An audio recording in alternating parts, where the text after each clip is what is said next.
Howdy. Welcome back to Dion Talk. When is insider trading legal? Because I know it doesn't make sense for somebody who has insider knowledge to use that knowledge to gain in the stock market. And this video is definitely not me talking about somebody in Congress voting in laws where they then get to use that knowledge to make business decisions before the general public knows. That's not what this video is about. I'm talking about when can we take things that we know to make financial decisions that actually help us a lot. I invest in real estate, and this is an asset class where that's actually legal. And if you're new to my channel, the purpose of my content is to help the average individual learn how to reach financial freedom in 10 years or less and make work completely optional, even if you're not starting from the best position. When I do this, I work with my friends, Michael Zuber from One Rental at a Time, and Matt, the lumberjack landlord. If at any point in time you think our content earns it, hit that like button. Let the YouTube algorithm know that you like our content so that it's more likely to share it with somebody else. If you hate my content, hit that dislike button. Hit it twice to make sure I know you didn't like that video. Mike, can you do me a favor? You've been investing for about 20 plus years. Your portfolio is multiples the size of mine. Can you give me some examples of when knowledge you had helped you invest in real estate and it was legal?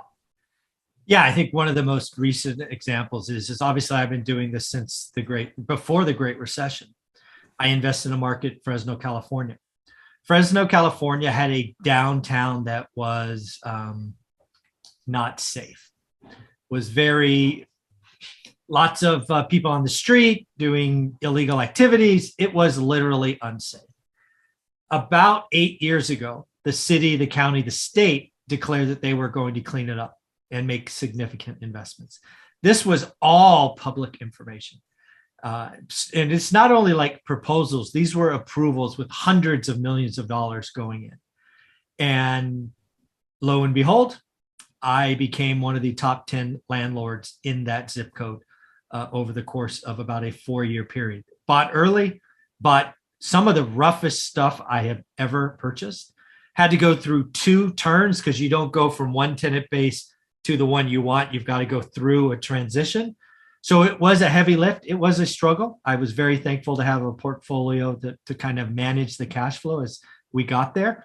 But though that collection of units in that zip code is doing very well today because hundreds of millions of dollars into a very defined footprint has done some amazing things to that area. Now there are, for example, when I started buying their 1 bedroom, 1 bath, just nothing units would rent for about $300, just nothing units. Today, they have 1 bedroom, 1 baths, brand new, that are renting for $1,500 to $1,800. Wow. Same square footage, obviously newer, right? So the stuff that I bought that was renting for $300 rent for $1,100 now. Same stuff, same location, done some nice stuff, some curb appeal, roofs, things of that nature. But yeah, where it was a location of being unsafe and it was really C- stuff or D even, it's probably D. Now is my stuff is B, their stuff is A. And yeah, the same square footage is $1,500 or $1,800. It's crazy. But that's because I believed the city. I saw it was approved. And I started investing early. I mean, to become a top 10%, one of the top 10 landlords in that zip code has been very good for me. That's awesome. And that's kind of the point of this video is in real estate, you can take knowledge. And in this case, pretty much anybody could have heard that city was going to invest in that infrastructure. Oh, and again, I don't live there. I didn't do anything. This was all public. I remember reading it. I think I read it for the first time in like the LA Times, not even the local paper. Right, because it was a California. I mean, it was so nasty downtown, and then I just kept reading. I mean, when I see an opportunity in my buy boxes, I dig in, and I probably spent months because my big question was: is this just politicians talking, or is there real money? And the more and more I dug, I saw more and more big businesses and people that I knew that were 10 times bigger than me going, "Yep, here's 10 million. Yep, here's 20 million." I'm like, if they're going, I'm going. And I got to go early. Now I bought, I was buying 8 units and 10 units, stuff they wouldn't sniff. But damn it, when they dropped 100 million, like one person dropped $100 million literally I think I counted one time 67 feet or steps, I guess, steps from one of my 10-unit buildings that I bought for nothing. I'm like, thank you very much. Yeah. So now let's transition to Matt. In your investing, what information did you have that helped you make a decision that really paid off in real estate legally? The University of New Hampshire, which has about 20 something thousand students, undergrad, overgrad, and postgrad. I'm gonna have to drop out. I don't know what they call them. And I just rent college educated is what they call them. Sorry, I just rent to them. But they had started enforcing a rule that they had on their books, which was no more than 3 people unrelated could rent a property. And I was like, well, that kind of leaves all those 4 and 5 bedrooms stuck where they are. And they were going to start enforcing the rule. Yeah. Our city was smart and didn't have that rule.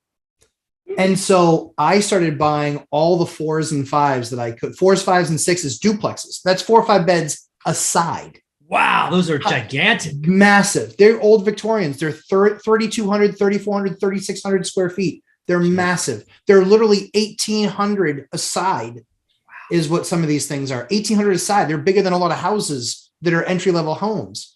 So I started buying those up, and the rents at that time, they were, renting to a family, it was $1,500. Well, then I broke it down and I started renting to groups of students because I was like, hey, you're not going to get hassled here. And the rules had teeth in them. If they found that you were living in one of those houses, you had 30 days to get out. And are you supposed to find a house in the middle of a school semester while you're studying because now you're being evicted? And so that was a big one. Another big one was an investor was sniffing around a couple of massive buildings in one of these towns. And I heard that they were going to be able, that the city just really wanted to kind of get rid of it. And so they let him buy it for $1. I've heard of those. Yeah. He let him buy it for $1.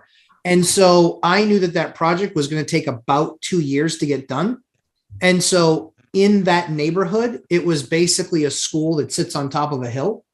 And there are probably probably 100 houses, about 200 units or so that were in that neighborhood. It's single families, it's dupes, it's tries, quads, I think is about the biggest it gets in those neighborhoods. Very desirable, or wasn't very desirable then. I bought up anything that I could get in that area. And now in the last 6 years, I'd say those prices have doubled. Wow. And he went super high end with his units. I know he's doing. And in fact, what was really awesome was that relationship went so well with the city. I kept on trying to do research on this one building where I was like, I know this building's underutilized. I know it is. I know it is. And I could afford to buy it for the $1, but I couldn't afford to renovate it for the $6 million. Yeah, exactly. Yeah. And so that's what ended up happening. He'll get that property. And my properties around that property that are within, not 67 steps, but probably 167 steps. I think all of those units that I have will probably double in the next 5 to 6 years. And they're already up 50% from where I bought them. Awesome. One of the big differences between the asset classes is there are stocks for every type of business. In almost any category, somebody's gone public with a business. In real estate, we have a housing shortage. We have a government that encourages people to invest and create more housing, whether it's build to rent, renovate, update. It's almost like Congress is full of people who own rental properties, and they make laws that benefit people who have rental properties. So as long as that's the case, I'm going to keep investing in real estate.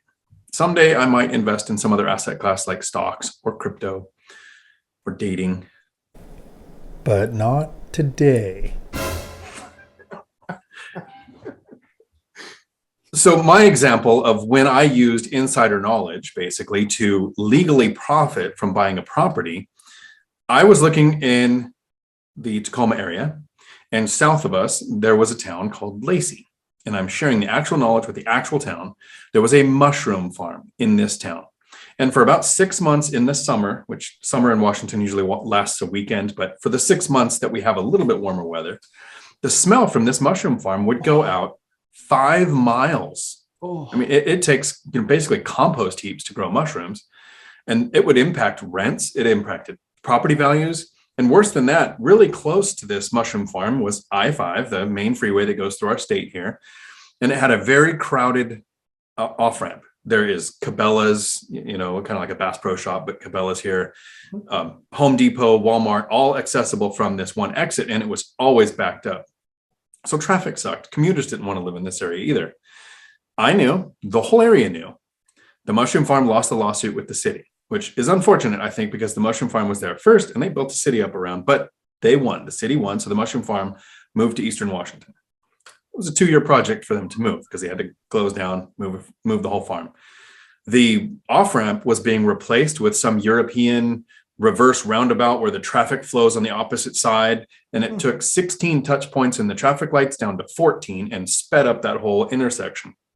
They did a PSA, a public announcement saying, here's our planned infrastructure. So I bought a duplex. I wish at that point in time I had the money to have purchased another that was for sale there. I was short a bit. That property is over 200 and probably 30% the value now. The rents have doubled from when I bought it.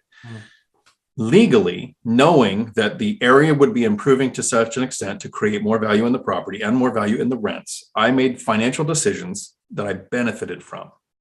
So if you're looking at an asset class, here's 3 investors who've made work completely optional by watching our market, learning our market, and paying attention to trends. Things like, is the city spending on infrastructure or improving the area? What laws are going to change? I know that in Washington, there are a couple of areas where they limit to 5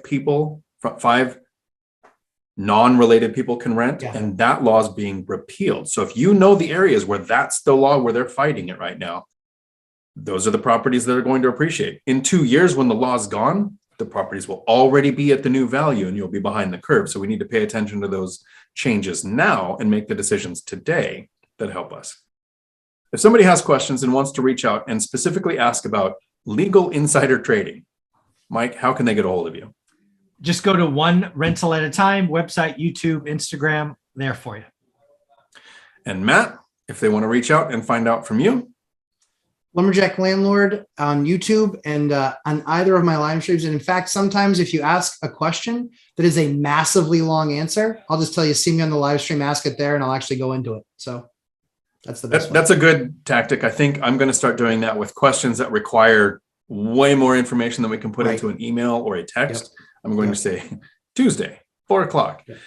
And here's something for people to know on our live streams, at least Matt and I, I'm not sure if Mike, you're doing this yet, but sometimes we'll post them the day before so you can get a set of reminder. In that amount of time, you can put your questions before the video is live. You can type in questions and we answer everyone that comes in. We do.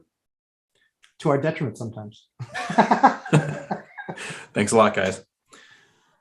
Until my next video, thanks for coming to my Dion Talk. We're sorry, the number you have dialed is not in service at this time.